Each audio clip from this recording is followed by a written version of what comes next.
situação. Ney, nós temos que colocar algumas revistas aqui do Eduardo, algumas fotos, perdão, do Eduardo. Eu digo, então vocês fecham a publicação e encaminham para mim o CD para me mandar rodar. Eu recebi o CD no envelope pardo, em meu endereço, está no livro, com as fotos do envelope, e mandei rodar a publicação. 30.000 revistas. 1.000 revistas eu levei no meu carro para fazer o lançamento na reunião do colegiado em Gravatal, dia 3 de setembro. Era para fazer algumas entrevistas para sair na próxima edição. Isso é 2007, e fazer né? o lançamento em setembro, dia 3 de setembro de 2007, no Hotel Termas de Gravatal. Estava com a secretária comigo, fizemos a distribuição, ficamos até às 14 horas, quando chegou o governador, o Eduardo Moreira e o Cacildo Maldanha. Nós já tínhamos feito o lançamento e também as entrevistas. Os secretários que entravam para o salão da reunião, recebia a pasta da reunião e recebia a revista Metrópole, distribuída pelo governo. Feito o meu trabalho, eu estava retornando para Criciúma, que estava hospedado lá no Hotel Ibis. Em Tubarão, o Gentil da Luz me liga e diz o seguinte: olha, o governador solicitou, né, que interrompesse por alguns minutos a reunião do colegiado. Naquele dia estava instalando também o Comitê da Descentralização, onde o Leonel Pavão assumia como presidente naquela oportunidade. E ele pede para incinerar as publicações. O governador? O governador solicitou direto para o Gentil. O Gentil foi o porta-voz, era o que mantinha o contato comigo, era o interposto do governo para tratar do assunto. Eu digo, não posso incinerar as publicações. E por quê? Tem um anúncio do BRDE. O Pavão viu o anúncio, o Pavão já tinha me dito isso lá no salão. Olha, esse anúncio vai dar merda, diz ele. E veio o Ronaldo Benedetti, junto com a Célio Casagrande, para conversar sobre a publicação, me pedindo se tinha dinheiro público. Eu digo, tenha os anúncios de quem o Gentil da Luz, as empresas, que são fornecedoras da Celesc, que foi buscado junto com o Gentil. Que anúncio BRDE, da Celesc, da Prefeitura? Tinha anúncio de parceiros da Celesc. Por exemplo, tem uma cooperativa de Porquilinha e outra cooperativa de Lauro Miller, que são prestadores de serviço da Celesc, que estavam, na cota de patrocínio, que haviam patrocinado, e onde nós lançamos nota. E tinha prefeituras que pagaram, mas pagaram através de Caixa 2. Mas o Gentil também colocou para fazer a revista servidores da secretaria e equipamento da secretaria. Funcionários. Então, nesse sentido, havia também Funcionários da secretaria, funcionários, colocou à disposição a secretária para fazer os contatos com os empresários, para que nos atendesse, para fazer as entrevistas. Eu, quando fazia as entrevistas, eu ia sozinho fazer as entrevistas. Quando era para tratar de valores, o Gentil ia comigo. Havia uma secretária só para cuidar desse assunto. E um diagramador e uma jornalista para ajudar nos textos. O resto, nós editava em Blumenau e encaminhava por e-mail para ser feito lá na Secretaria Regional. Bem, após o Gentil ter solicitado uma semana para resolver a situação, porque havia pago 15% do valor que foi tratado lá, um valor de 300 mil reais, nos pediu uma semana. Ele retornou numa semana dizendo o seguinte: quem vai tratar do assunto é o Derli Anunciação. Eu disse, com o Derli eu não trato. O Derli só me enrolou, pagou em doses miopáticas, foi muito doloroso tratar com o Gentil. Não quero mais conversar com o Derli. Disse, mas eu sou leigo para tratar do assunto. Mas até então ele não era leigo. Eu aguardei 10 dias, 15 dias, e busquei a orientação do meu advogado, que me orientou que entrasse com uma interpelação extrajudicial contra o governador e contra o Eduardo Moreira, que foi feito. Foi feita uma interpelação extrajudicial para até buscar um canal de comunicação. Após esse contato, eu mantive vários contatos, que estão todos registrados com o Armando Reis. Aí me ligou o diretor da Casa Civil, que é o Arivec, me dizendo o seguinte: olha, Ney, quem vai tratar do assunto é o secretário Ivo Carminati, é ele que vai tratar do assunto. Nós vamos marcar aqui com o doutor Ivo Carminati. Após me liga o Armando, já ratificando... A partir desse momento entra o Carminati. Entra o Carminati. O Carminati entra no mês de outubro, novembro, a tratativa com o Carminati. E ele falta com a verdade quando ele diz o número de vezes que nós nos encontramos. Quantas ele fala?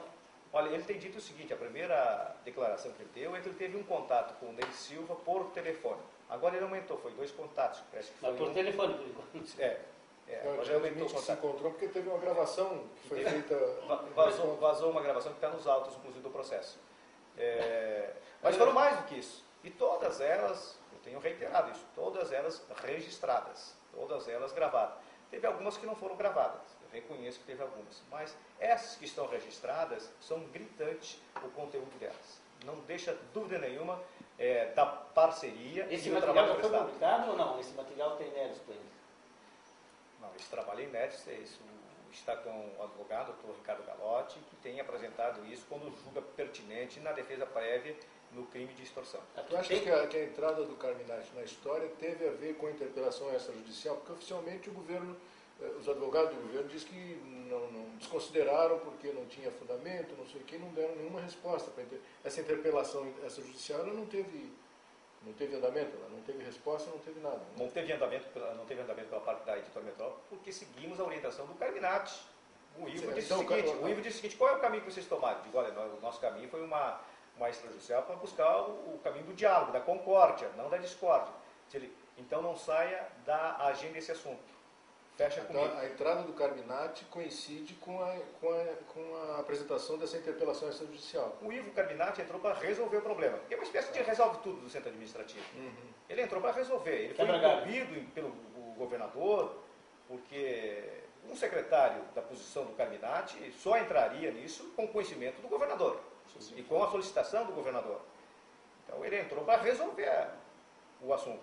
As primeiras reuniões ele me solicitava que ele precisava checar e que precisava buscar o histórico da dívida, mas sempre reconheceu o débito. Sempre reconheceu o débito. Ele teve reunião com o Derli e com o Suriti e com o próprio governador sobre o assunto. Ele deixa claro isso numa das gravações, onde ele diz o seguinte: vamos tratar do que o governador determinou.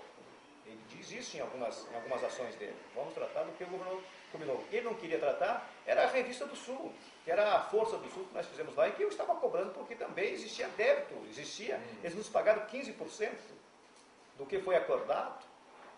E eu acumulava assim mais um prejuízo, uma inadimplência do governo para com a metrópole. Foi gritante isso. Chegasse a conversar também com o Eduardo Moreira ou com o Gentil sobre essa dívida lá, porque pelo que se entende nas gravações, o Carminati foi claro nisso, nós não tratamos daquele assunto lá, né? E aí chegasse a abrir outra frente de negociação lá também? Não, antes de conversar com o Carminati, eu tentei o Eduardo Moreira.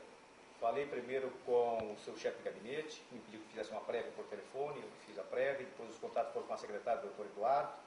Marcaram uma reunião, fui tratar com o Marcelo Gasparino, que é o diretor institucional jurídico da instituição, convidado por ele, estive na Celesc, aonde que ele ouviu todo o relato e mandou eu cobrar do centro administrativo a dívida, dizendo que o doutor Eduardo não tinha nada a ver com a história.